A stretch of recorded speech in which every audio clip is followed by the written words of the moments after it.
ನಮ್ಮ ಜೀವನದಲ್ಲಿ ಒಂದು ಕ್ಷಣ ಬರುತ್ತದೆ. ಆ ಕ್ಷಣದಲ್ಲಿ ನಾವು ಮಾಡಿದ ಒಂದು ಆಯ್ಕೆ ನಮ್ಮ ಸಂಪೂರ್ಣ ಬದುಕಿನ ದಿಕ್ಕನ್ನೇ ಬದಲಾಯಿಸುತ್ತದೆ.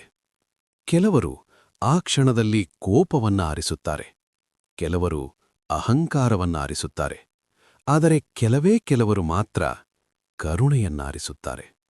ಇತಿಹಾಸದಲ್ಲಿನ ಮಹಾನ್ ವ್ಯಕ್ತಿಗಳು ತಪ್ಪು ಮಾಡಲೇ ಇಲ್ಲ ಅನ್ನೋದಿಲ್ಲ, ತಮ್ಮ ತಪ್ಪನ್ನ ಅರಿತು ತಮ್ಮನ್ನೇ ಬದಲಾಯಿಸಿಕೊಂಡವರೇ ನಿಜವಾದ ಮಹಾನ್ ವ್ಯಕ್ತಿಗಳು. ಇಂದು ನಾನು ಹೇಳಲಿರುವ ಕಥೆ ಒಬ್ಬ ಸಾಮ್ರಾಟನ ಕಥೆ ಮಾತ್ರವಲ್ಲ, ಅದು ಒಂದು ಹೃದಯದ ಪರಿವರ್ತನೆಯ ಕಥೆ. ಒಮ್ಮೆ ಹಿಂಸೆಯನ್ನೇ ಶಕ್ತಿ ಎಂದು ನಂಬಿದ್ದ ರಾಜ ಒಂದು ಚಿಕ್ಕ ದೃಶ್ಯದಿಂದ ತನ್ನ ಜೀವನವನ್ನೇ ಬದಲಾಯಿಸಿಕೊಂಡ ಕಥೆ. ಈ ಕಥೆ ನಮಗೂ ಒಂದು ಪ್ರಶ್ನೆ ಕೇಳುತ್ತದೆ. ನಾವು ನಮ್ಮ ಜೀವನದಲ್ಲಿ ಕೋಪಕ್ಕೆ ಶರಣಾಗುತ್ತಿದ್ದೇವಾ ಅಥವಾ ಕರುಣೆಯನ್ನಾರಿಸುತ್ತಿದ್ದೇವಾ? ಇದು ಕಾಳಿಂಗ ಯುದ್ಧದ ನಂತರ ಬದಲಾಗಿದ ರಾಜ ಅಶೋಕನ ಕಥೆ. ಭಾರತದ ಇತಿಹಾಸದಲ್ಲಿ ಒಬ್ಬ ಮಹಾನ್ ಸಾಮ್ರಾಟನ ಹೆಸರು ಇಂದಿಗೂ ಪ್ರಕಾಶಿಸುತ್ತದೆ. ಅವನು ಅಶೋಕ, ಮೌರ್ಯ ಸಾಮ್ರಾಜ್ಯದ ರಾಜ. ಅವನ ಸೇನೆ ಅಜೇಯ. ಅವನ ಆದೇಶಕ್ಕೆ ಸಾವಿರಾರು ಸೈನಿಕರು ತಲೆಬಾಗುತ್ತಿದ್ದರು. ಅಶೋಕನ ನಂಬಿಕೆ ಒಂದೇ: ಶಕ್ತಿ ಎಂದರೆ ವಿಜಯ, ವಿಜಯ ಎಂದರೆ ಯುದ್ಧ. ಒಂದು ರಾಜ್ಯ ಮಾತ್ರ ಅಶೋಕನ ಮುಂದೆ ತಲೆಬಾಗಿರಲಿಲ್ಲ, ಅದು ಕಾಳಿಂಗ. ಕಾಳಿಂಗ ನನ್ನದಾಗಬೇಕು ಎಂಬ ಆಲೋಚನೆ ಅಶೋಕನ ಮನಸ್ಸನ್ನು ಆವರಿಸಿತು. ಅವನು ಯುದ್ಧಕ್ಕೆ ಆದೇಶಿಸಿದ. ಡಂಕರಗಳು ಮೊಳಗಿದವು.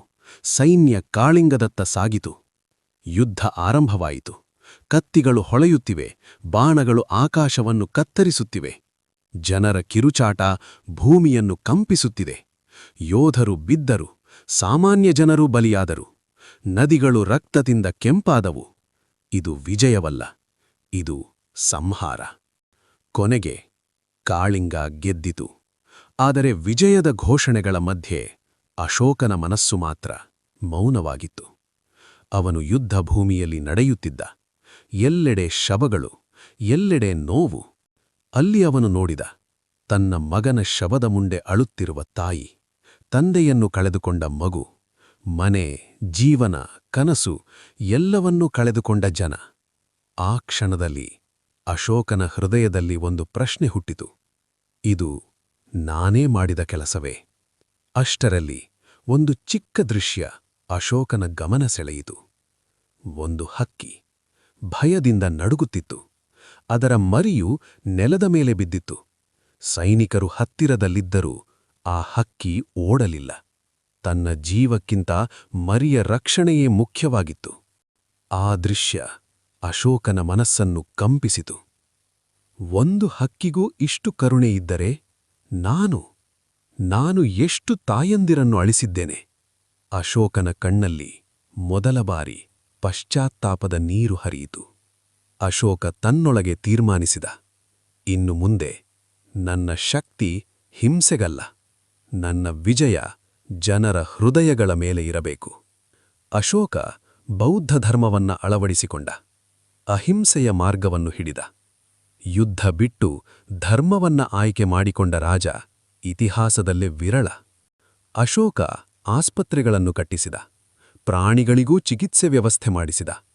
ಧರ್ಮಸ್ತಂಭಗಳನ್ನು ನಿರ್ಮಿಸಿ ಅಹಿಂಸೆಯ ಸಂದೇಶವನ್ನು ದೇಶದ ಮೂಲೆ ಮೂಲೆಗೂ ತಲುಪಿಸಿದ. ಅವನ ಆಡಳಿತ ಭಯದಿಂದಲ್ಲ, ಕರುಣೆಯಿಂದ ನಡೆಯಿತು.